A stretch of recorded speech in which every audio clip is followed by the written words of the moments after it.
নমস্কাৰ, আজি হৈছে 1 মাৰ্চ দেওবাৰ। এই মুহূৰ্তত সমগ্ৰ ৰাজ্যবাসীৰ বাবে আহি পৰিছে আজি সন্ধিয়াৰ বহুকেইটা ডাঙৰ খবৰ। জনাইছোঁ আজি সন্ধিয়াৰ প্ৰথমটো ব্ৰেকিং নিউজ। আজি হৈছে 1 মাৰ্চ আৰু আজিৰে পৰা দেশত 5টা ডাঙৰ নিয়মৰ পৰিৱৰ্তন আৰু যি নিয়মসমূহ আপুনি নাজানিলে পৰিব ভয়ংকৰ বিপদত। জনাইছোঁ সবিস্তাৰে খবৰ যে আজিৰে পৰা কি নিয়ম সলনি হ'ব দেশত। UPI mobile phone social media ব্যৱহাৰকাৰীৰ বাবে আহি পৰিছে ডাঙৰ খবৰ। ৰেল যাত্ৰা লগতে ৰন্ধন গেছৰ পৰা বেংক একাউণ্টতো হ'ব বৃহৎ পৰিৱৰ্তন। জনাইছোঁ এক ডাঙৰ খবৰ সমগ্ৰ ৰাজ্যবাসীক আজিৰে পৰা দেশত সলনি হ'ব 5টাকৈ ডাঙৰ নিয়ম।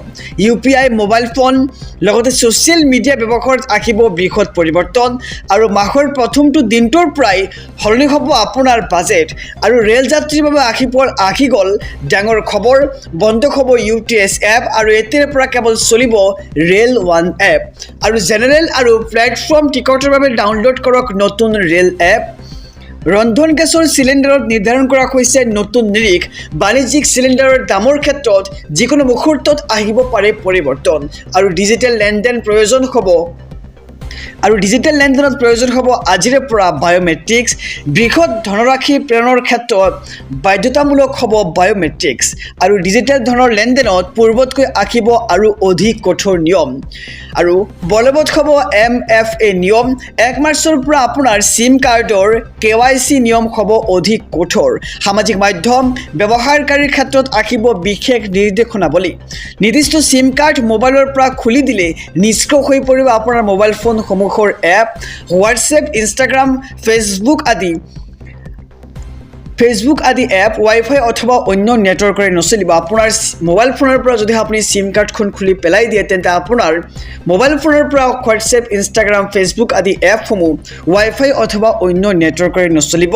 যিকোনো চৰকাৰী বেংক একাউণ্টত জমা ৰাখিব লাগিব আপুনি কিছুমান সীমিত টকা আৰু একাউণ্ট খালী হ'লেই দিব লাগিব আপুনি পেনাল্টি আৰু বিমান পৰিবহণ সেৱাত ব্যৱহৃত ATFৰ লগতে CNG আৰু PNGৰ ক্ষেত্ৰত আহিব পৰিৱৰ্তন। আজিৰে পৰা দেশত সলনি হ'ব 5টাকৈ ডাঙৰ নিয়ম।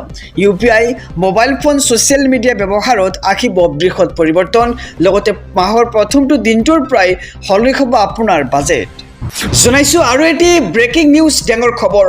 মধ্যপ্ৰাচ্যৰ যুদ্ধৰ এটি ডাঙৰ খবৰ দিবলৈ লৈছোঁ। প্ৰতিশোধ আৰম্ভ ইৰাণৰ, ইজৰাইলত বৃহৎ আক্ৰমণ।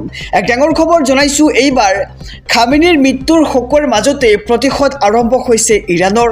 ইজৰাইলত বৃহৎ আক্ৰমণ কৰিলে এইবাৰ ইৰাণে আৰু ইজৰাইলী জেনেৰেল কামাণ্ডাৰ মুখ্য কাৰ্যালয়ত আক্ৰমণ আৰু ইজৰাইলৰ ৰাজধানীত বাজিছে যুদ্ধৰ চাইৰেন আৰু তেল অভিভূত পৰিছে ইৰাণী মিছাইল আৰু ইজৰাইলৰ ৰাজধানীত কেইবাটাও মিছাইলেৰে আক্ৰমণ কৰা হৈছে। আমেৰিকা আৰু ইজৰাইলক ৰেহাই নিদিয়াৰ হুংকাৰ ইৰাণৰ আৰু খামেনিৰ মৃত্যুৰ শোকৰ মাজতে প্ৰতিশোধ আৰম্ভ এইবাৰ ইৰাণৰ আৰু ইজৰাইলত বৃহৎ আক্ৰমণ কৰিলে এইবাৰ ইৰাণে আৰু ইজৰাইলী জেনেৰেল কামাণ্ডাৰ মুখ্য কাৰ্যালয়ত আক্ৰমণ কৰা হৈছে আৰু ইজৰাইলৰ ৰাজধানীত বাজিছে যুদ্ধৰ চাইৰেন। জনাইছোঁ আৰু এটি ব্ৰেকিং নিউজ ডাঙৰ খবৰ। খেমানিৰ মৃত্যুক লৈ জ্বলিছে সমগ্ৰ বিশ্ব আৰু পবিত্ৰ ৰমজান মাহতেই খেমানিৰ মৃত্যুক লৈ জ্বলিছে বিশ্ব আৰু বিশ্বৰ ঠায়ে ঠায়ে তীব্ৰ প্ৰতিবাদ সাব্যস্ত মুছলমানসকলৰ। পাকিস্তানত আমেৰিকাৰ বিৰুদ্ধে প্ৰতিবাদত 10জনৰ মৃত্যু। আনফালে জম্মু কাশ্মীৰতো হাজাৰ লোকৰ প্ৰতিবাদ সাব্যস্ত দেখিবলৈ পোৱা গৈছে।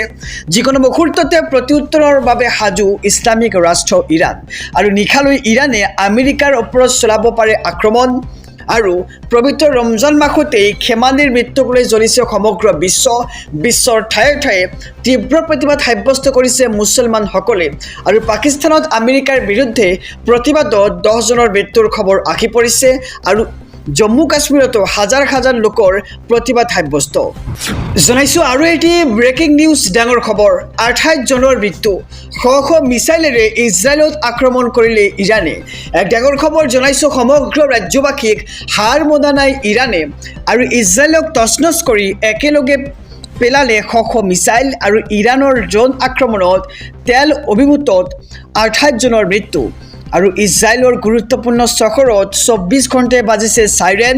ঘণ্টা ধৰি বাংকাৰত আবদ্ধ হাজাৰ ইজৰাইলী আৰু ইৰাণৰ সেনাই আৰম্ভ কৰিছে খেমেনিৰ প্ৰতিশোধ আৰু ইজৰাইলৰ ৰাজধানী তেল অভিভূতত হাহাকাৰ পৰিস্থিতি আৰু ইজৰাইলৰ প্ৰধানমন্ত্ৰী বেঞ্জামিন নেতান্যাহুক হত্যাৰ ভাবুকি ইৰাণৰ আৰু আয়াতুল্লাহ আলী খেমেনিক কৰা বৰ্বৰ হত্যাৰ দিয়া হ'ব প্ৰত্যুত্তৰ ইতিহাসৰ সৰ্ববৃহৎ আক্ৰমণৰ বাবে সাজু হ'ব বুলি ঘোষণা ইৰাণৰ আৰু নেতান্যাহুক হত্যাৰ শপত লোৱা বুলি দাবী ইৰাণৰ আৰু আমেৰিকাৰ ইজৰাইলৰ যৌথ আক্ৰমণত লোৱা হ'ব প্ৰতিশোধ ইজৰাইলৰ আমেৰিকাক প্ৰত্যক্ষ ভাবুকি ইৰাণৰ IRGCৰ আৰু খেমেনিৰ মৃত্যুৰ লগে লগে মধ্যপ্ৰাচ্যত আৰম্ভ হৈছে যুদ্ধ আৰু ইজৰাইলৰ আক্ৰমণৰ বাবে IRGCৰ নতুন কমাণ্ডো চিফ নিয়োগ আৰু হাৰ মনা নাই এইবাৰ ইৰাণে ইজৰাইলক তছনছ কৰি একেলগে পেলালে শ মিছাইল আৰু ইৰাণৰ ড্ৰোন আক্ৰমণত তেল